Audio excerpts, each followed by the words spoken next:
Hi hello ನಮಸ್ಕಾರ ಸ್ನೇಹಿತರ.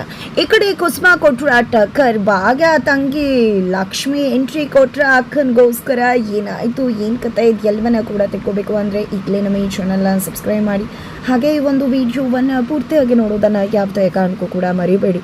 ಇಲ್ಲಿ ಪಾಪ ಭಾಗ್ಯ ತನ್ನ ತಂಗಿ ಮದುವೆ ಮಾಡೋಕೆ ಅಂತ ಹೋದರೆ ಇಲ್ಲಿ ತಾಂಡವ ಪೂಜಾ ಮದುವೆನೇ ಬಂದು ನೆಲೆಸ್ಬಿಡ್ತಾರೆ. ಈ ಕಡೆ ಹುಡುಗನ ಮಾವಂಗೆ ಭಾಗ್ಯ ತನ್ನ ಡಿವೋರ್ಸ್ ಬಗ್ಗೆ ಹೇಳಿದೆ. ಹುಡುಗನ ಕಡೆ ಮಾವ ಬಂದು ಯಾವುದೇ ಕಾರಣಕ್ಕೂ ಈ ಮದುವೆ ನಡಿಬಾರ್ದು, ಯಾಕಂದರೆ ಈ ಹುಡುಗಿ ಅಕ್ಕ ತಾಳಿ ತೆಗೆದು ಗಂಡನಿಗೆ ಡಿವೋರ್ಸ್ ಕೊಟ್ಟಿದ್ದಾಳೆ, ಅಂದಮೇಲೆ ಇಂಥ ಹುಡುಗಿ ಜೊತೆ ಮದುವೆ ಮಾಡಿಕೊಂಡ್ರೆ ಖಂಡಿತ ಇವಳು ಕೂಡ ಬಾಳುವುದಿಲ್ಲ, ಬೇಡ ಅಂತ ಹೇಳಿದಾಗ ಅವರು ಕೂಡ ಅಪ್ಪ ಅಮ್ಮ ಅದನ್ನೇ ಹೇಳ್ತಾರೆ. ಇದರಿಂದಾಗಿ ನಿಜವಾಗ್ಲೂ ಕೂಡ ಪೂಜಾಗೆ ಬೇಜಾರಾಗತ್ತೆ. ಈ ರೀತಿ ಎಲ್ಲ ನನ್ನ ಅಕ್ಕನ ಬಗ್ಗೆ ಮಾತಾಡೋರ ಮನೆಗೆ ನಾನು ನನ್ನ ಸ್ಲಿಪ್ಪರ್ ಕೂಡ ಬಿಡೋದಿಲ್ಲ, ಹೋಗ್ತಾ ಇರಿ ಅಂತ ಹೇಳಿ ಅವರನ್ನು ಕಳಿಸ್ಬಿಡ್ತಾಳೆ. ಜೊತೆಗೆ ಆದರೆ ಇಲ್ಲಿ ತಾಂಡವ್ ಮಾತ್ರ ಸುಮ್ಮನಿರುವುದಿಲ್ಲ, ಕೇಕೆ ಹಾಕ್ತಿದ್ದಾರೆ, ಹಣಕಿಸ್ತಿದ್ದಾರೆ.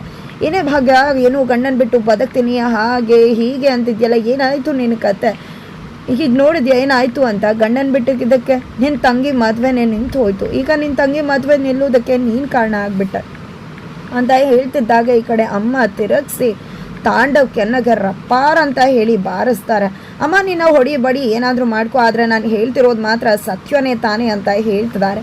ಈ ಕಡೆ ಭಾಗ್ಯ ಹತ್ರ ತಿರುಗಿದ್ದೆ, ನೀನೇನೇ ಮಾಡ್ಕೊ, ಏನೂ ಮಾಡೋಕ್ಕಾಗೋದಿಲ್ಲ, ಯಾಕಂದರೆ ಗಂಡನ ಬಿಟ್ಟು ಬದುಕೋದು ಎಷ್ಟು ಕಷ್ಟ ಅಂತ ಈಗಲಾದರೂ ಗೊತ್ತಾಯ್ತಾ ಅಂತ ಹೇಳಿ ಗೇಲಿ ಮಾಡ್ತಾರೆ. ಇಲ್ಲಿ ಭಾಗ್ಯಗೆ ಟಕ್ಕರ್ ಕೊಡ್ತಾರೆ. ಭಾಗ್ಯ ಮಾತ್ರ ಏನನ್ನ ಕೂಡ ಮಾತಾಡೋದಿಲ್ಲ.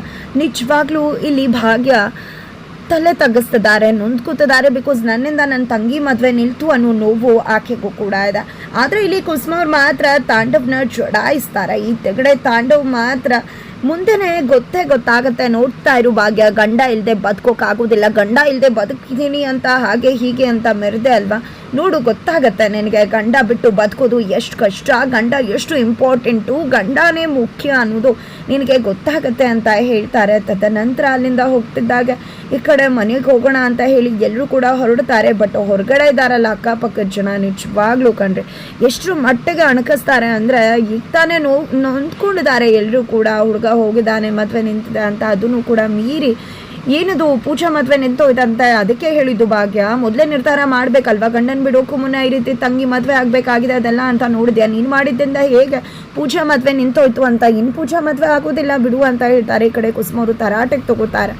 ನನ್ನ ಸೊಸೆ ತಪ್ಪು ಮಾಡಿಲ್ಲ, ನನ್ನ ಸೊಸೆ ಏನು ಅಂತ ಗೊತ್ತಿದೆ, ನಮ್ಮ ಹೆಣ್ಮಕ್ಳು ವಿಷಯಕ್ಕೆ ನೀವು ತಲೆ ಹಾಕಬೇಕಾಗಿಲ್ಲ, ನಿಮ್ದನ್ನು ನೀವು ನೋಡಿಕೊಂಡ್ರೆ ಸಾಕು ಅಂತ ಹೇಳಿ ಎಲ್ಲರನ್ನ ಕೂಡ ಕರ್ಕೊಂಡು ಮನೆಗೆ ಹೋಗ್ತಾರೆ. ಆ ಕಡೆ ಪೂಜಾ ತುಂಬ ಯೋಚನೆ ಮಾಡ್ತಿದ್ದಾಳೆ.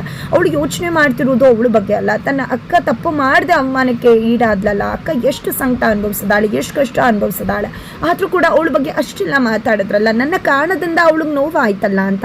ಅದೇ ಕಾರಣಕ್ಕೆ ಅಕ್ಕನ ಹತ್ರ ಹೋಗಿದೆ. ಅಕ್ಕ ನಿನಗೆ ಯಾವುದೇ ರೀತಿ ಬೇಜಾರು ಆಗಿಲ್ಲ ಅಲ್ಲ, ಅವ್ರು ಹಾಗೆಲ್ಲ ಮಾತಾಡಿದ್ರು, ಪ್ಲೀಸ್ ನೊಂದ್ಕೋಬೇಡ್ವೆ ಅಂದಾಗ, ನನಗೇನೂ ಆಗಿಲ್ಲ ಪೂಜಾ, ನೀನು ನೊಂದ್ಕೋಬೇಡ ಅಂತ ಹೇಳಿದಾಗ, ಅಕ್ಕ ನನಗೇನೂ ಬೇಜಾರಿಲ್ಲ, ನನಗೆ ಗೊತ್ತಿದೆ ನಿನ್ನ ಮೇಲೆ ನನಗೆ ನಂಬಿಕೆ ಇದೆ, ನೀನು ಒಳ್ಳೆ ಹುಡುಗನ ನೋಡ್ತೀಯಾ ಅಂತ, ನೀನು ಯಾವ ಹುಡುಗನ ಹೇಳ್ತೀಯೋ ಅವನ್ನ ಕಣ್ಮುಚ್ಕೊಂಡು ನಾನು ಮದುವೆ ಆಗ್ತೀನಿ ಅಂತ ಪೂಜಾ ಹೇಳ್ತಾಳೆ. ಅಕ್ಕನಿಗೂ ಖುಷಿ ಆಗುತ್ತೆ. ತದನಂತರ ಆ ಕಡೆ ತಾಂಡವ್ ಶ್ರೇಷ್ಠ ಫುಲ್ ಖುಷಿ ಪಡ್ತಿದ್ದಾರೆ. ಬಿಕಾಸ್ ಅಲ್ಲಿ ಭಾಗ್ಯ ಕತೆ ಮುಗೀತು, ಈಗ ಅವಳಿಂದಾಗಿ ತಂಗಿ ಮದುವೆ ನಿಂತಿದೆ, ಖಂಡಿತ ಅವಳು ಸೋತ್ಲು, ಹೀಗೆ ಸಣ್ಣ ಸಣ್ಣ ಸಣ್ಣ ಸಣ್ಣ ವಿಷಯ ಇಟ್ಕೊಂಡು ಕೂಡ ಅವಳನ್ನು ತುಳಿತಾ ಇರ್ತೀನಿ ಅಂತ ತಾಂಡವ್ ಸಂಭ್ರಮಿಸ್ತಿದ್ದಾರೆ.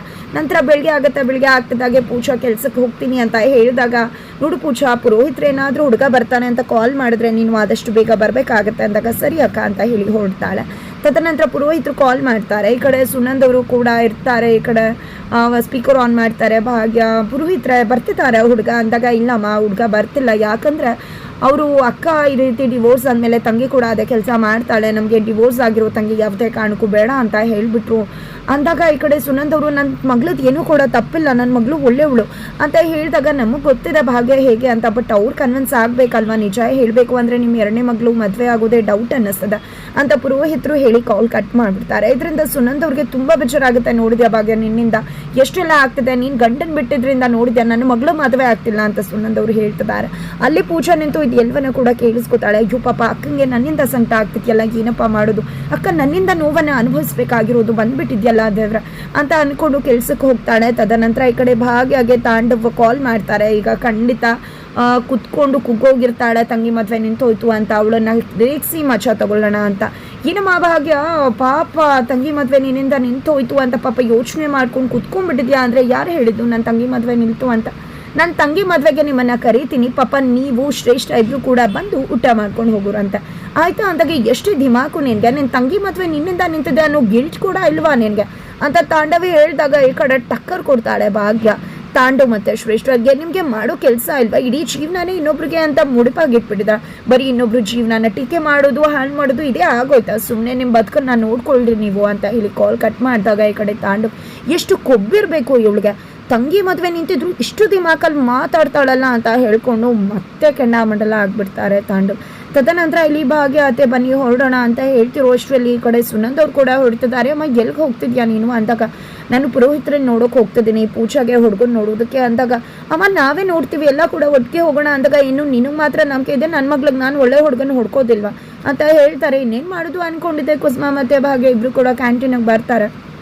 ಅಲ್ಲಿ ತಾಂಡವ್ ಕ್ಯಾಂಟೀನಲ್ಲಿ ಕೂತ್ಕೊಂಡು ಕಾಫಿ ಕುಡಿತಿದ್ದಾರೆ. ಈ ಕಡೆ ಭಾಗ್ಯನ ನೋಡಿದ್ದೆ, ಎಷ್ಟು ಧಿಮಾಕು ಇವಳಿಗೆ, ಅಡುಗೆ ಒಂದು ಚೆನ್ನಾಗಿ ಮಾಡ್ತಾಳೆ, ನನ್ನ ಹೊಟ್ಟೆ ಬೇರೆ ಬರೀ ಇವಳು ಊಟನೇ ಕೇಳುತ್ತಾ, ಯಾವುದೂ ಇಷ್ಟ ಆಗೋದಿಲ್ಲ ಅಂತ ಅಂದ್ಕೊಂಡೆ ಈ ಕಡೆ ಕಾಫಿ ಕುಡಿದಿದ್ದೆ. ಹೋಗ್ತಾರೆ, ಒಂಚೂರು ಚೆನ್ನಾಗಿಲ್ಲ, ನಿನಗಿಂತ ಬರೋಕ್ಕೂ ಮುನ್ನ ಇರೋರು ಎಷ್ಟು ಚೆನ್ನಾಗಿ ಮಾಡಿದ್ರು, ಏನಪ್ಪ ಮಾಡೋದು, ಈ ಒಂದು ಆಫೀಸ್ಗೆ ಇರ್ತಕ್ಕಂಥದ್ದು ಇದು ಒಂದೇ ಕ್ಯಾಂಟೀನ್, ನಾನೇನು ಮಾಡಲಿ, ಇಲ್ಲೇ ಬರಬೇಕು, ನಾನು ಹಣೆ ಬರ ಅಂತ ಮನಸ್ಸಿಗೆ ಇಷ್ಟ ಆಗಿದ್ರು ಮೇಲೆ ನಾಟಕ ಮಾಡಿದ್ದೆ. ಎಷ್ಟು ಅಂದಾಗ 15 ರೂಪಾಯಿ ಅಂತಾರೆ, ಕೊಡ್ತಾರೆ.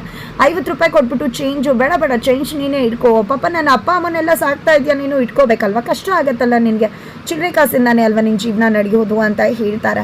ನಂತರ ಈ ಕಡೆ ಅಮ್ಮ ಬರ್ತಾರೆ. ಅಮ್ಮ ಬರ್ತಿದ್ದಾಗ ನಿಲ್ಲಪ್ಪ ನಿಲ್ಲು, ಎಲ್ಲ ಹೋಗ್ತಾ ಇದೆಯಾ ನೀನು ಅಂತ ಬಂದಿದ್ದ, ಈ ಒಂದು ಕೆಲಸ ಇದೆ ಅಲ್ವಾ ನಿನಗೆ ಈಗ ಸಿಕ್ಕಿದ್ಯಲ್ಲ, ಅದು ಭಾಗ್ಯ ಕೊಟ್ಟಿರೋ ಭಿಕ್ಷೆ, ಭಾಗ್ಯದಿಂದ ನೀನು ಇಲ್ಲಿ ಕೆಲಸದಲ್ಲಿರೋದು, ಕೆಲಸ ಮಾಡ್ತಿರೋದು, ಇಲ್ಲ ಅಂತಿದ್ರೆ ತಾವಿಲ್ಲಿ ಬರ್ತಾನೂ ಇರಲಿಲ್ಲ. ಏನೋ ಹೇಳಿದ್ರಲ್ವಾ ಚೇಂಜು ಅದು ಇದು ಅಂತ, ಅದು ನಮ್ಮ ಭಾಗ್ಯಗೆ ಬೇಕಾಗಲ್ಲ. ನಿಜ ಹೇಳಬೇಕು ಅಂದರೆ ಅದು ಚಿಲ್ಲರೆ ಜನಗಳ ಕೈಲಿ ಇರಬೇಕಾಗಿರೋದು. ಅಂದಮೇಲೆ ನೀನೇನು ಚಿಲ್ಲರೆ ಅಲ್ವಾ, ಚಿಲ್ಲರೆನ ನೀನೇ ಇಟ್ಕೋ, keep it change with you ಅಂತ ಹೇಳ್ಬಿಡ್ತಾರೆ. ಇಂಗ್ಲೀಷಲ್ಲೇ ಒಂದು ಒಳ್ಳೆ ಡೈಲಾಗ್ ಹೊಡಿತಾರೆ ಈ ಕಡೆ ಕುಸುಮ ಅವರ ಟಕ್ಕರ್ಗೆ ತಾಂಡವ್ ವಿಲವಿಲ ಅಂತ ಹೇಳ್ಬೋದು. ಬೆಳಗ್ಗೆ ನೆನ್ನೆ ತಾನೇ ಕಪಾಳ ಮೋಕ್ಷ, ಈ ಕಡೆ ಚಿಲ್ಲರೆ ಮನುಷ್ಯ ಅನ್ನೋ ಬಾಯಿಗ್ಲ. ಈ ಕಡೆ ಕುಸುಮಾಂಬೆ ಮಾಡ್ತಿರ್ತಕ್ಕಂಥ ಅವಮಾನಕ್ಕೆ ತಾಂಡವ್ ರೊಚ್ಚಿಗೆ ಹೇಳ್ತಿದ್ದಾರೆ. ಈ ಕಡೆ ಭಾಗ್ಯ ಮತ್ತು ಕುಸುಮ ಸೂಪರ್ವಾಗಿ ಅಲ್ಲಿಂದ ಎಕ್ಸಿಟ್ ಆಗ್ತಿದ್ರೆ ತಾಂಡವ್ ತಲೆ ಹುಚ್ಚಿಡ್ದಾಗ ಆಗ್ತಿದೆ.